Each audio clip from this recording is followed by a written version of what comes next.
जौनपुर अमर शहीद उमानाथ सिंह जिला चिकित्सालय की स्थिति अत्यंत चिंताजनक पाई गई है। मछली शहर की सपा विधायक रागिनी सोनकर ने मंगलवार को किए गए औचक निरीक्षण में जिला अस्पताल की व्यवस्था में कई गंभीर कमियां उजागर की हैं। निरीक्षण में पाया गया कि ओपीडी में कई डॉक्टर लंबे समय से अनुपस्थित हैं, लेकिन उनकी फर्जी उपस्थिति दर्ज की जा रही है। पैरामेडिकल स्टाफ की कमी इतनी गंभीर है कि मरीजों का पंजीकरण चौकीदार द्वारा किया जा रहा है। डिजिटल इंडिया के बड़े बड़े दावों के बावजूद अस्पताल में कोई ऑनलाइन सुविधा नहीं है। मरीजों के एडमिशन, डिस्चार्ज और रेफरल का कोई डिजिटल रिकॉर्ड नहीं रखा जा रहा है। अस्पताल की भौतिक स्थिति भी दयनीय है। बिल्डिंग जर्जर अवस्था में है, छत से पानी टपक रहा है, दीवारों में सीलन है और टाइल्स टूटी हुई हैं। नॉर्मल वार्ड में साफ सफाई का घोर अभाव है और मरीजों के बीच सुरक्षित दूरी भी नहीं रखी जा रही है। पंजीकरण के लिए लंबी कतारें लगी रहती हैं। विधायक ने आयुष्मान भारत योजना में बड़ी गड़बड़ी का आरोप लगाया है। उनका कहना है कि योजना को प्राइवेट कंपनी के हवाले करने के बाद से संविदा कर्मियों का शोषण किया जा रहा है और उन पर अनावश्यक दबाव बनाया जा रहा है। विधायक ने सरकार से तत्काल हस्तक्षेप की मांग करते हुए उप मुख्यमंत्री और स्वास्थ्य मंत्री से अस्पताल का निरीक्षण करने का आग्रह किया गया है।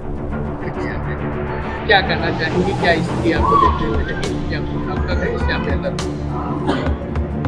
देखिए, जिले अस्पताल की जो समस्याएं हैं वो जब से मैं विधायक बनी आए दिन हर विधानसभा से और जिले से जो है लोगों की जनता के माध्यम से पता चलती रही। और इससे पहले भी मैंने एक बार निरीक्षण किया था, लेकिन उसमें बहुत ज़्यादा समय नहीं दे पाई।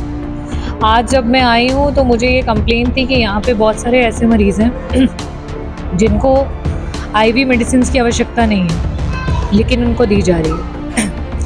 जो आपका बिल्डिंग है वो तो जर्जर अवस्था में है ही है, लेकिन फैसिलिटीज़ भी कहीं ना कहीं जर्जर अवस्था में है। ओपीडीज़ में जो डॉक्टर्स हैं कई सारे हैं कि महीनों से गायब हैं, लेकिन उसके बाद भी उनके जो हैं अटेंडेंस उसमें लगे हुए हैं। साथ ही साथ वहाँ कोई पैरामेडिकल स्टाफ नहीं है। जो पेशेंट्स हैं उनका पंजीकरण करने के लिए एक चौकीदार बेचारा बैठ करके पंजीकृत कर रहा है। हमारे पास कोई ऑपरेटर नहीं है, कोई ऑनलाइन सुविधाएं नहीं है। हम डिजिटल इंडिया की बात कर रहे हैं, सरकार चिल्ला के डिजिटलाइजेशन की बात कर रही है। आज हमारे पास ऑन रिकॉर्ड कुछ भी ऐसी चीज़ें नहीं हैं जिससे पता कर सके कि मरीज़ किस बीमारी के साथ आ रहा है, उसे एडमिट किया गया है कि नहीं किया गया है, डिस्चार्ज किया गया है कि नहीं किया गया और रेफ़र किया गया है कि नहीं किया गया। जब तक हमें यही नहीं पता रहेगा कि ज़िले में किस प्रकार की बीमारियाँ हैं और कितने मरीज़ रेफ़र किए जा रहे हैं, तब तक हम लोगों की जानें नहीं बचा पाएंगे।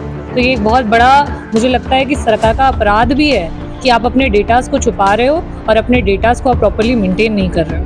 मैडम, आपने पहले भी निरीक्षण किया था, आपने आज भी निरीक्षण किया। पहले आपने निरीक्षण किया था तो कुछ आप निर्देश दिए और आज आपने किया है, तो आज आप क्या निर्देश दे रही है? और पिछली बार जब आपने निरीक्षण किया तो उस निर्देश के क्रम में क्या किस तरह की सुधार आपको? पिछली बार जब मैं आई थी तब मैं उस समय जो है नॉर्मल वार्ड में गई थी, जो मेडिसिन वार्ड है उसमें।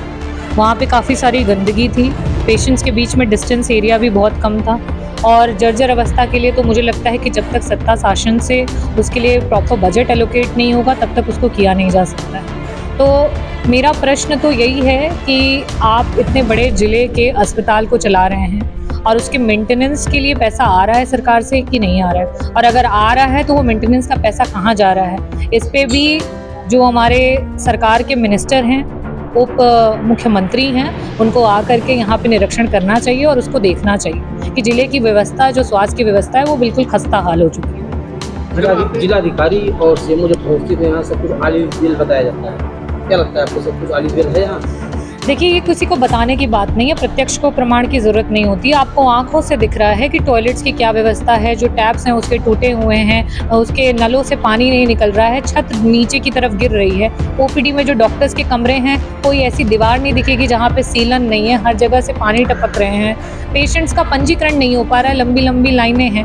मेडिसिन की बात करें, बिना ब्लड काउंट रेज हुए आईवी एंटीबायोटिक्स चल रही हैं मरीजों की। आयुष्मान के नाम पे एक बहुत बड़ा घपला जो है सिर्फ इस जिले में नहीं, पूरे उत्तर प्रदेश में चल रहा है। जैसे ही इसको एक प्राइवेट कंपनी के हाथ में आयुष्मान भारत की जो है उसको पकड़ाया गया है, जो आयुष्मान भारत के अंतर्गत बेचारे बच्चे काम कर रहे हैं संविदा पे, उनका शोषण किया जा रहा है। उनको टारगेट दिए जा रहे हैं कि आप पर मंथ में इतने मरीज एडमिट कराओ, इतना पैसा पर मंथ अगर नहीं आएगा जो पर्टिकुलर कंपनी है आपको निकाल दिया जाएगा। और उसका रिजल्ट भी है सामने कि 10,000 की नौकरी के बाद जो लोग नियुक्त हुए थे उनके परिवार वाले इस आस में होंगे कि 10 से 12,000 और उससे आगे का इंक्रीमेंट हो, या उनकी 10,000 की नौकरी को 6,000 में कन्वर्ट कर दिया।